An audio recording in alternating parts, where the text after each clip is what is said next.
History records the year 722 BCE as a total defeat for the northern tribes. However, forensic evidence suggests something far more calculated.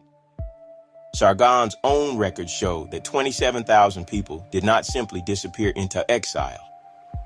They were executing a strategic relocation out of the known world and beyond the jurisdictional perimeter of the ice wall.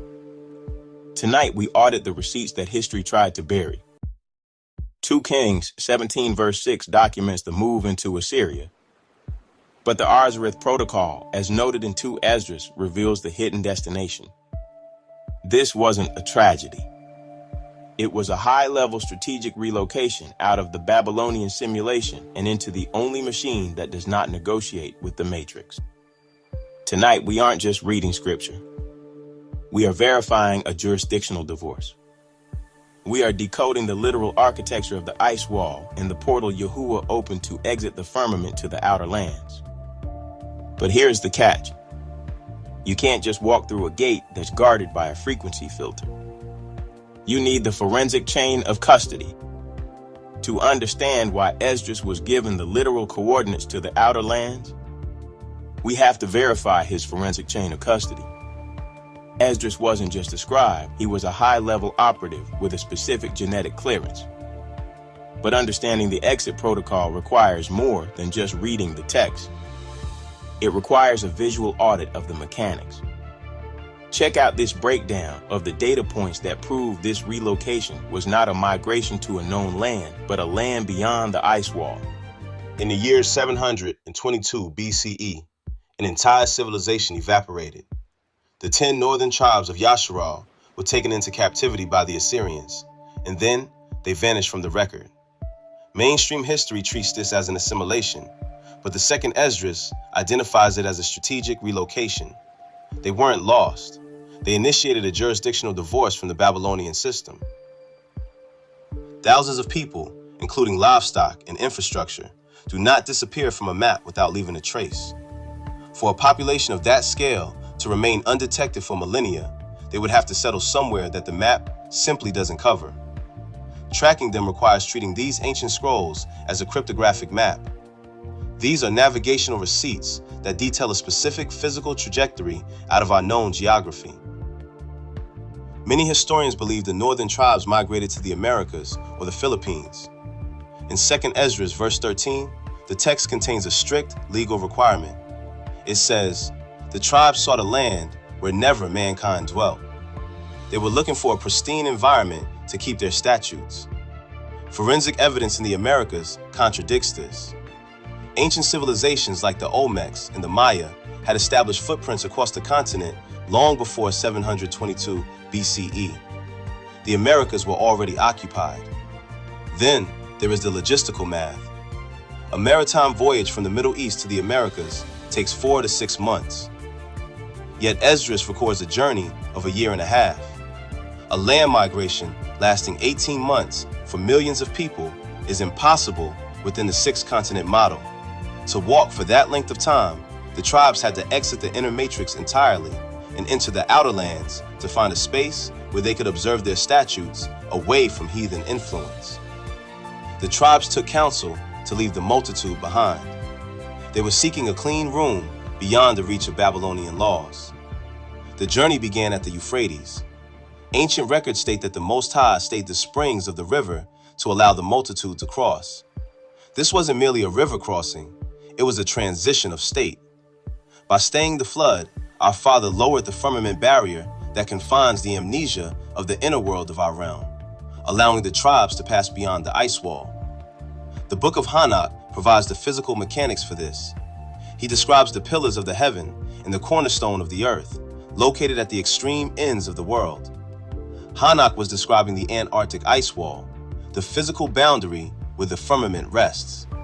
The fact that this region is currently restricted by the military guard of the Antarctic Treaty serves as a physical receipt for its true function as a magnetic limit.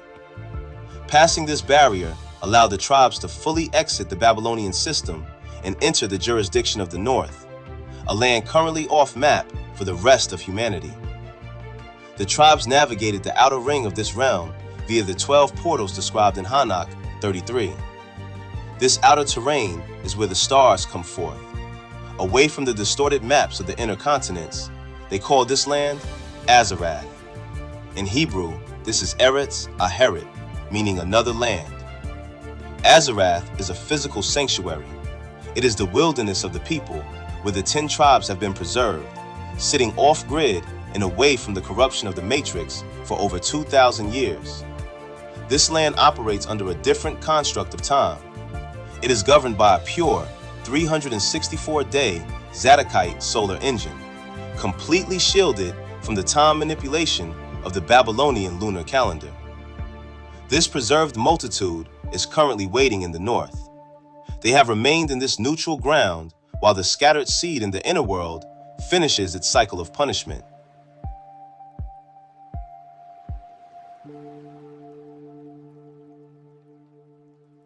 Now that the visual audit is complete, the forensic chain of custody is clear.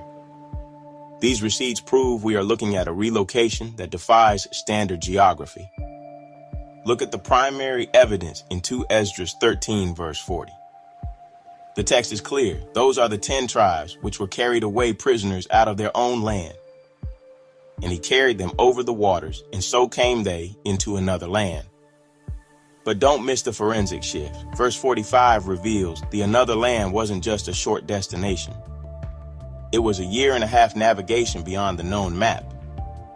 As stated in verse 45, for through that country there was a great way to go, namely of a 1.5 years, and the same region is called Arzareth. In Hebrew, Arzareth is Eretz Aheret, which literally means another land. They didn't just move to a different country, they moved into a different jurisdiction of our current realm.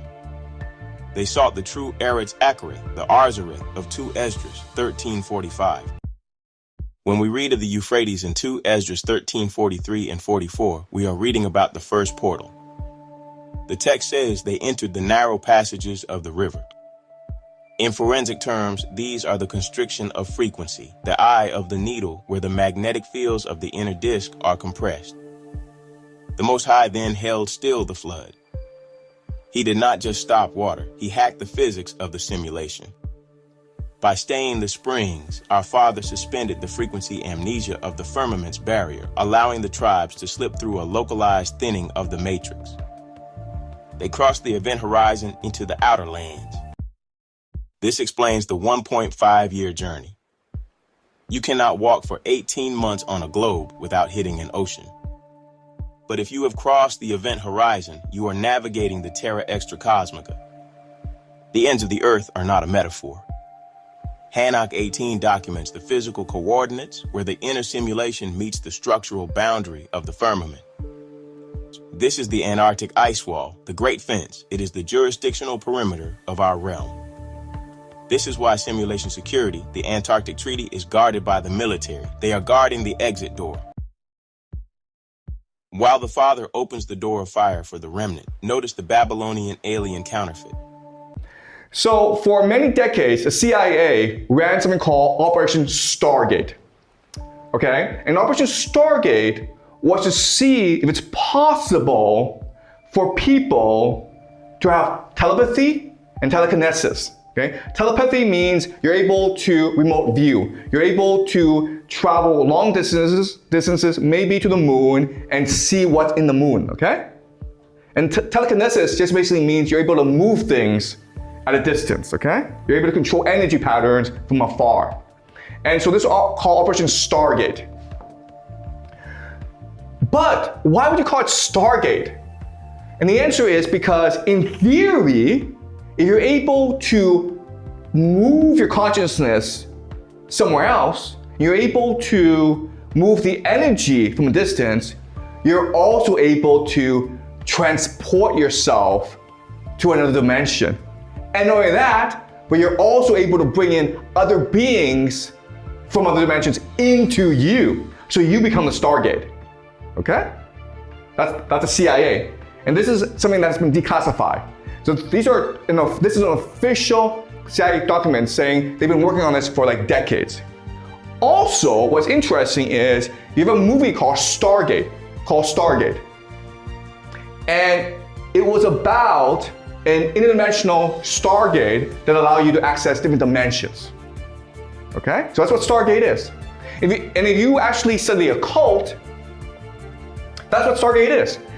Stargate are these portals into different dimensions. Okay, it's really about interdimensional travel. Okay, so now you guys ask yourself, okay, fine, but what does this have to do with AI? Okay, and so what I'm going to show you for the rest of the semester is that AI is the occult. All right, you think that AI is run by these nerds who just love the computer program. No, guys. The real power behind AI are occultists who want to create God. Now you're like, this is all very crazy, and maybe Karen Howe is just a crazy person, but there's another reporter, Ronan Farrell, and he's a very famous reporter who writes for The New Yorker. And he just published a profile of Sam Altman and OpenAI in which he says the same thing.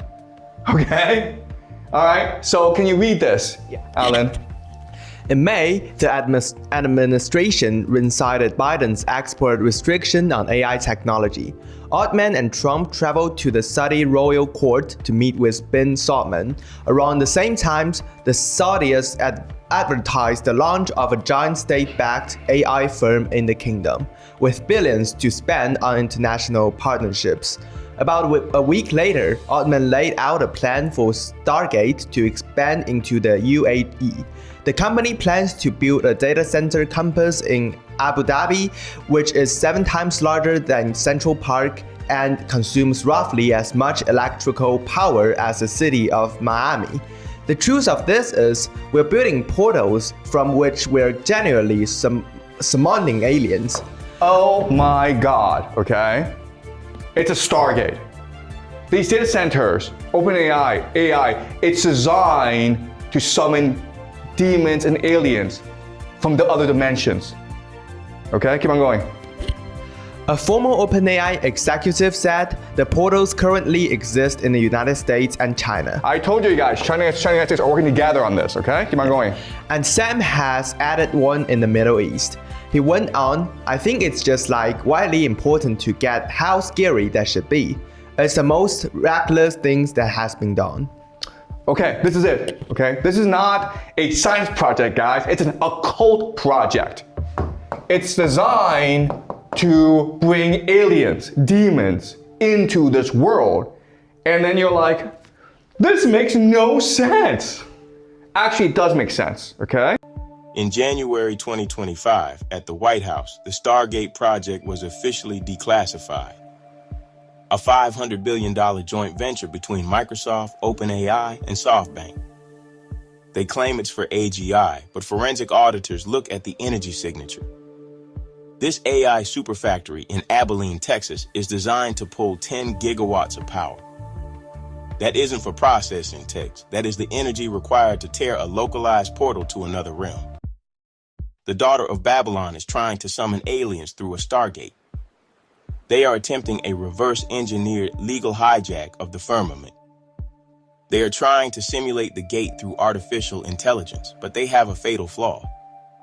They cannot mimic the frequency of our Father. They are building a cage. The Father is opening a fortress. But here is the fatal error of the Babylonian architects. They are building a physical gate to conquer a physical world they are about to lose. They are trapped in geography. We are playing a different game. We are moving to the wilderness of the people that's beyond the ice wall. And we won't need a 500 billion supercomputer to create a portal. This brings us to the pilgrim mandate. In 2 Esdras 16 verse 40, the instruction is clear. Be as pilgrims upon the earth. In forensic terms, this is a directive for total psychological detachment. You must execute a heart eviction of the speckled bird, the Babylonian identity, before the mighty hand yanks you out of the system. If you are still anchored to the frequency of the strange land, your body can't cross the event horizon. You cannot enter the wilderness of the people with a mind still trapped in the matrix. It's a frequency mismatch. The 10 tribes that escaped Assyria are not lost. They are preserved in Arzareth beyond the ice wall, operating on a pure 364 days Zadokite solar engine. They are waiting in the north for the signal. Remember the promise of 2 Esdras 16 verse 75. Be ye not afraid, neither doubt, for Yahuwah is your guide. The frequency audit is already underway. By the time the world realizes their digital institutions have collapsed, the remnant will already be navigating the outer lands. But there is one detail in the Arzareth protocol we haven't touched on, the specific coordinates of the door of fire. To understand how to survive that physical crossing without being consumed, you need to watch our breakdown of the second Esdras Technical Manual right here. Do not wait for your feet to move. Move your heart first. This Babylonian simulation is becoming unstable. The $500 billion Stargate is a sign that they are desperate, but the Arzareth protocol is already in motion. You have the receipts, you have the lineage, you have the coordinates. Your only remaining task is the heart eviction. Thank you for watching.